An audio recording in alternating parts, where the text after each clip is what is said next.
My girlfriend is trying to marry into a rich family, but she doesn't know that I am the son of the richest man. As my girlfriend came out of her dormitory, she saw me walking around a Rolls Royce. She pushed me away from the car with contempt. She said grumpily, "Stay away from my babe's car, you poor bastard. I don't want you to stain it." I was shocked. Just as I was about to speak, a man wrapped his arm around my girlfriend's waist from behind. "Dude, there's no point looking at my car. You didn't have it when you were born and will never have it in your lifetime."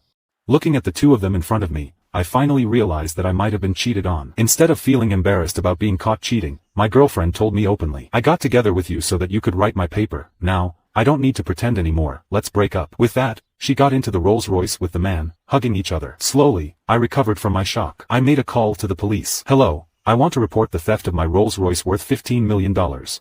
During the summer vacation, my girlfriend Wendy Lawson was always so busy that I couldn't contact her, so on the first day of the academic year, I went to her dormitory with a gift to give her a surprise. Just as I arrived downstairs of her dormitory building, I saw a car that looked familiar. When I was walking around the car, Wendy came out of the dormitory. At the sight of me, she glanced at me with annoyance and said impatiently, "Can you please stop staring at someone else's car like that? Shame on you."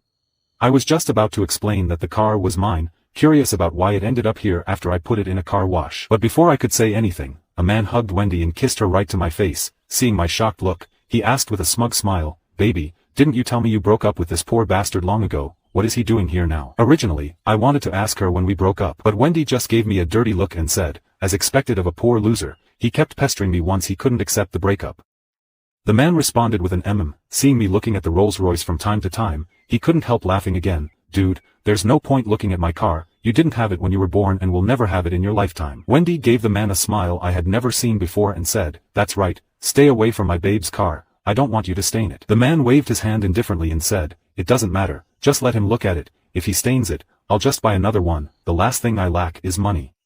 I was so astonished that I pointed at the car and asked suspiciously, "You mean this car is yours?" The man snorted with laughter, took out the car keys, started the car remotely, and said, "If it's not my car, how can I have the car keys? Besides, if it's not mine, can it be yours?" Seeing him take out the car keys, I instantly understood that the man must be a car washer, so he had my car keys. With a cold snort, I intended to directly tell them my identity, but I turned my words around when they came to my lips. "Having the keys doesn't mean that the car is yours, does it? I know this car. It belongs to the heir of the richest man in the city of Horsen. You are not." The man suddenly interrupted me. "Shoo, just keep it to yourself. I don't like to be ostentatious, but since you've said it, I might as well admit it. Yes, I'm Xavier Chambers, the son of the richest man." After he said this, all the students around could not help but gasp in amazement and began to discuss it. Wendy felt even more complacent. She raised her head and said, "Zachary Chambers, we are all adults now. If I don't reply to your messages, it means I'm dumping you. I'm way out of your league." I thought it was ridiculous and said, "Wendy Lawson, have you forgotten that I got together with you after you pursued me?"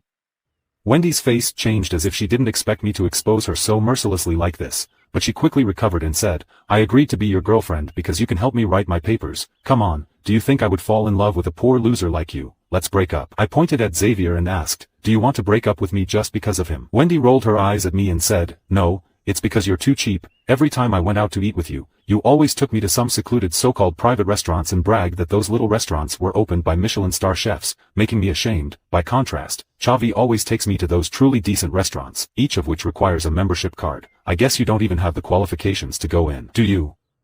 I couldn't help but take another look at the car. I did put a lot of membership cards and stored value cards for restaurants in the car. I supposed Xavier deceived Wendy with this car and just a few meals paid with my cards. Wendy kept belittling me, amusing Xavier. I couldn't be bothered to argue with her and just picked up my phone to call my supervisor, Professor Lewis. "I need to revise the paper I handed in." "Yes, it's mainly about removing the second author on it. I wrote the paper alone." As soon as I hung up the phone, Wendy's face changed. She stamped her feet anxiously and spat. "How could you possibly call the professor to remove my name from the paper? Do you know my graduation will be delayed without this paper? You are not allowed to take my name out, or I only asked frostily with a cold look at her, "Or what? Or you'll break up with me." Wendy was so anxious that she almost burst into tears. She knew very well that I would not make her the second author again, so she snuggled up against Xavier's arms and said pitifully, "Babe, what should I do? I can't graduate without this paper." Xavier took out his phone and said to me, "I'll give you $5,000 as long as you change the author of the paper to my babe's name." I didn't even move and asked, "Only $5,000,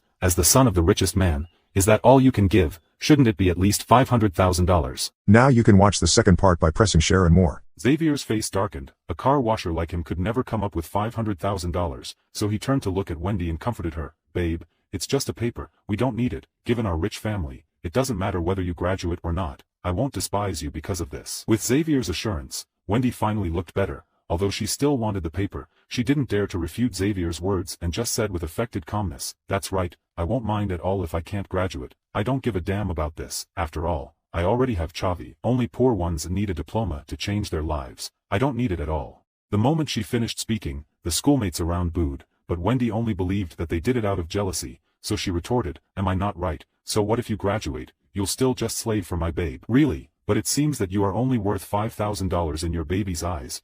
Are rich people so stingy nowadays?" I couldn't help but ridicule as I looked at the intimate couple before me. Wendy rolled her eyes and said, "My baby would spend tens of thousands of dollars on a meal he treats me to. The reason why he gave you $5,000 is that a poor loser like you is only worth this much. My babe can easily come up with tens of millions of dollars, but does he ever need to give so much to you?" What she said seemed to please Xavier to a great extent. Xavier walked a few steps toward me, stretched out his hand, patted my face, and said smugly, "Do you think you are awesome just because you are highly educated? I'm telling you, no matter how capable you are, you'll still be a mediocre employee after you graduate. A meal I have is worth the money your whole family struggles to earn for an entire year." I shook off Xavier's hand and resisted the urge to hit him as I said, "Then you two must stick together and never break up."